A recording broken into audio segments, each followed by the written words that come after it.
north away from the Christian charge.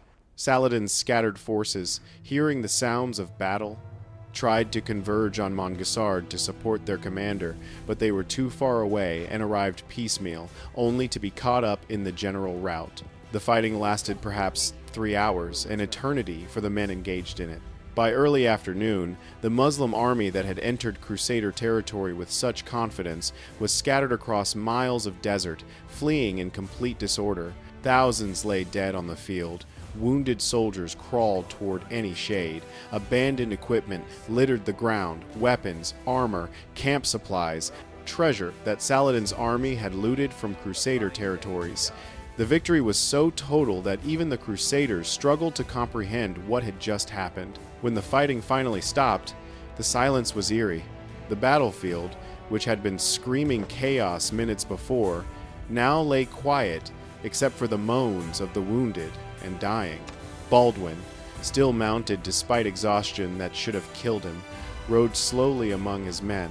His armor was dented and bloodied. His bandages were soaked crimson.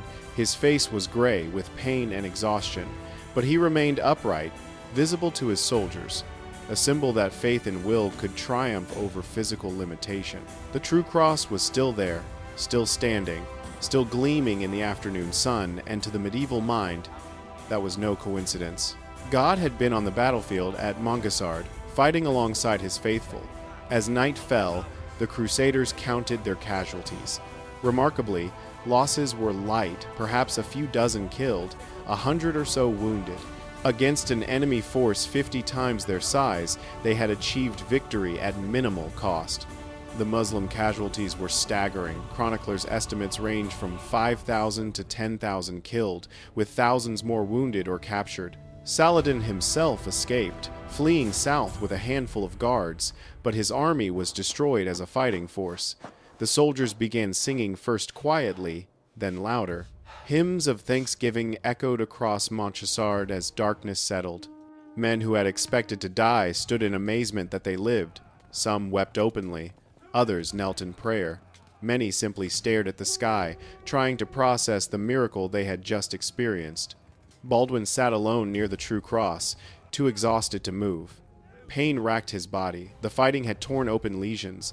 The exertion had pushed him far beyond what his disease-ravaged body could handle.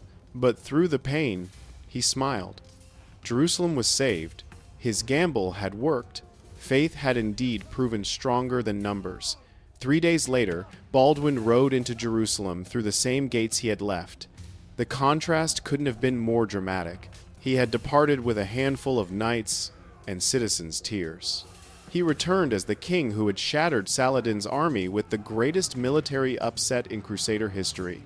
The entire city poured into the streets. Church bells rang until they cracked. People wept, shouted, sang hymns. Children threw flowers. Old men knelt in the streets. Priests declared it a miracle on par with biblical victories. Baldwin dismounted slowly, every movement clearly painful. He raised his bandaged hand to bless the crowd, his voice barely audible over the celebration. "Give thanks not to me, but to God." He defended his city through instruments, however weak. So long as we keep faith, Jerusalem stands. But that night, alone in the royal quarters, Baldwin confronted the reality that his triumph couldn't change. He looked at his hands, the fingers curling inward, the skin lesions spreading, the constant tremor he could no longer control.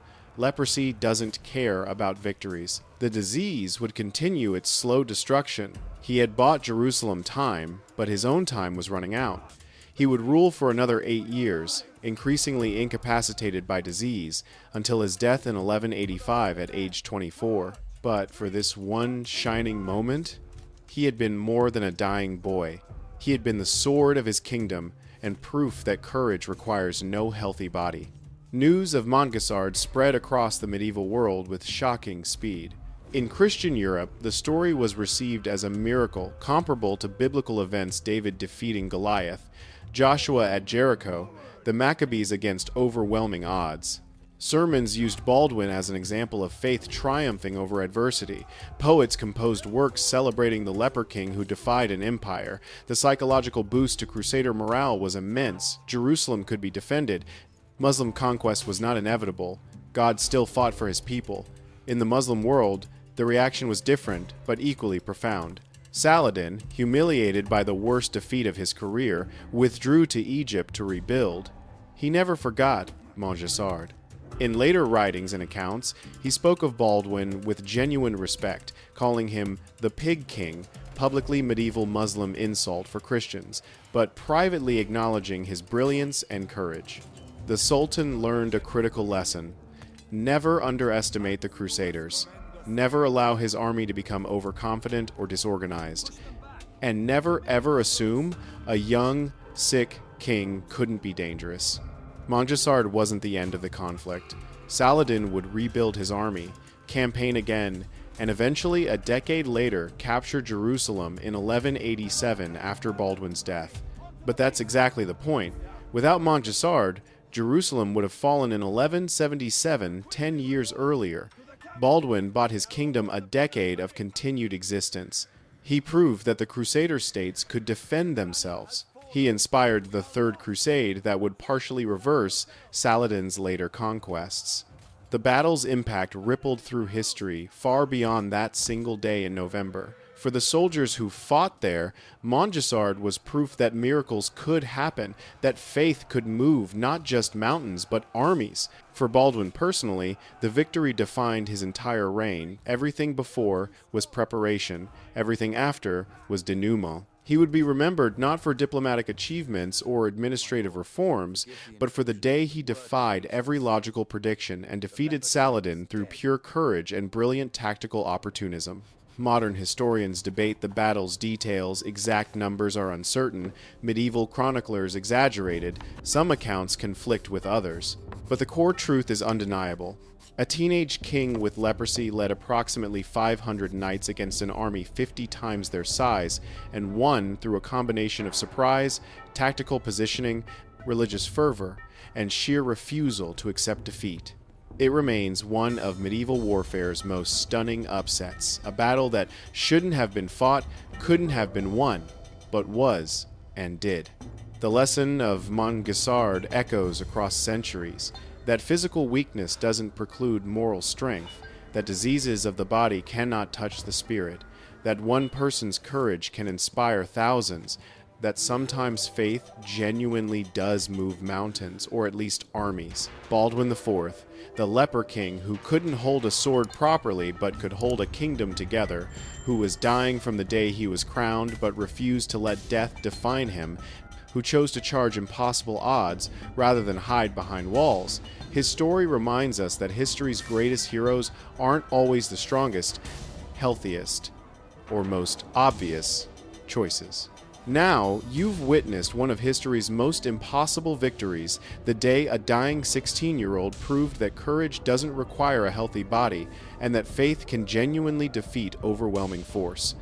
If this story of desperate heroism and miraculous triumph moves you, if you want to explore more battles where the impossible became possible and underdogs rewrote destiny, then subscribe to Flow of History right now. We bring you the most dramatic turning points in human history. From medieval crusades to ancient warfare, from legendary commanders to everyday soldiers who became heroes. These aren't just historical facts. They're stories of human spirit at its absolute limit, facing annihilation and refusing to break. Join our community exploring the moments when everything hung in balance and courage made all the difference. Hit subscribe for Flow of History, because more incredible tales of faith, valor, and impossible victories await, and you won't want to miss what comes next.